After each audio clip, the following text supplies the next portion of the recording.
One of the first goals was really to experience a sense of place.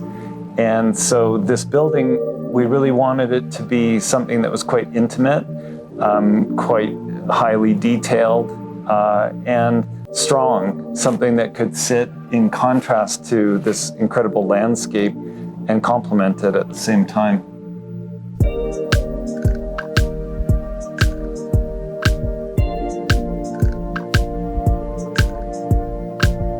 I'm Mairi Nyhoff Architecture.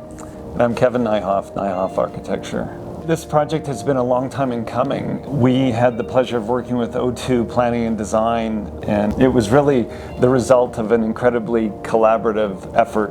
We were able to be involved from the very beginning of the project and really tried to define what this building could do for the park and how it's connected to the site. It actually had to be extremely flexible and resilient. I mean, it had to be everything in some ways because of the location. And we all know Calgary weather as well. It had to be durable. And it's not necessarily manned all of the time. And also, it had to be one of the first items here before the landscape evolved and developed. So we approached this project by wanting to reveal the natural and cultural layers of the site. And so we established two transects, a cultural transect that runs east-west and a natural transect that runs north-south. And using these transects, these lines, to reveal different types of spaces and types of programs and types of landscape experience. This space around the pavilion is very formalized to kind of juxtapose those the more natural qualities of this landscape and be able to set up this framework for people to move through the site in a really clear way, but then get into this more natural landscape that, you know, is a bit messier, a bit more organic. The site is vast, and this little building sits right at the intersection of those two transects. So it's really intended to be a destination and a place to sort of pop in.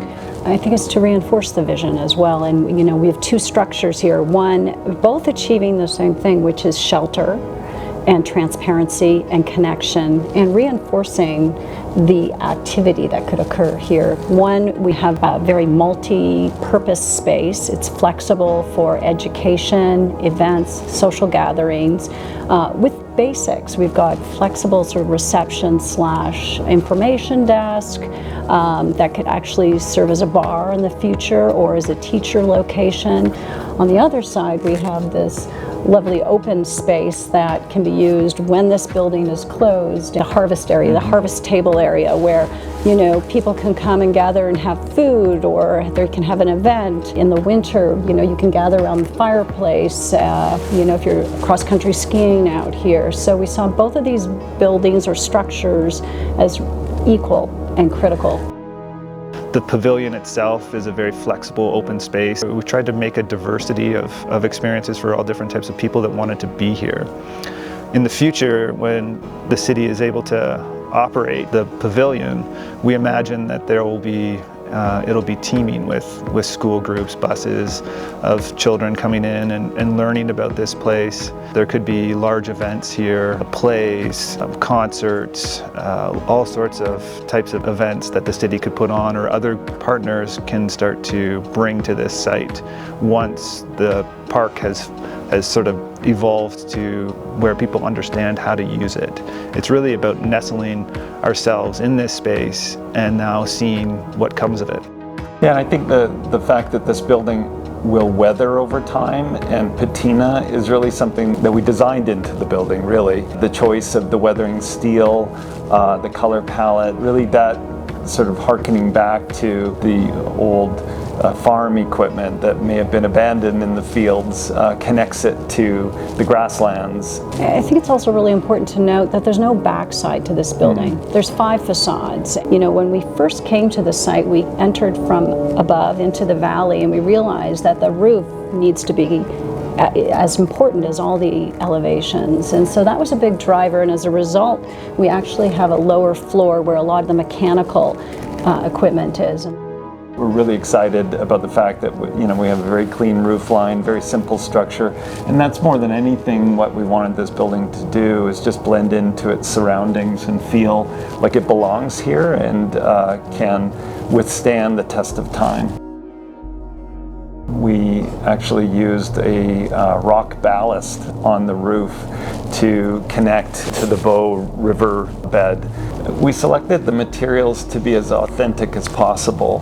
We wanted to have real concrete, real steel, real wood, and just let that palette be authentic, and even down to the way that the rain chains are integrated into the roof drainage strategy and the way they fall into the rock basins. That was all an intentional sort of ensemble of details that we wanted to have people experience when they came to the building. Well, the energy performance of the building was key from the start. I think it was certainly our first net zero building, and if not one for the city.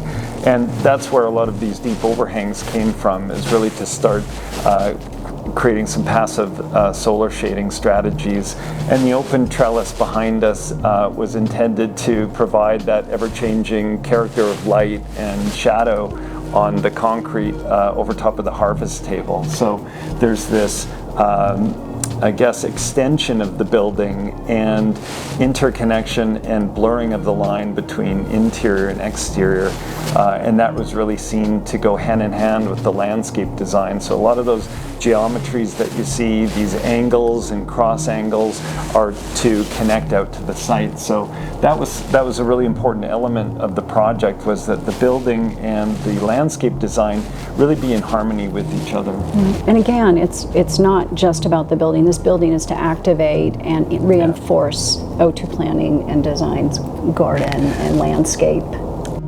Hopefully what our hope and my hope out of all of this is really that people are able to understand this place better and hopefully develop a more harmonious relationship with nature. I think we're all really understanding now that our cities and the way that we utilize the land, we need to develop different ways of doing that are in more harmony, and we can use nature and natural systems to help us versus working against them.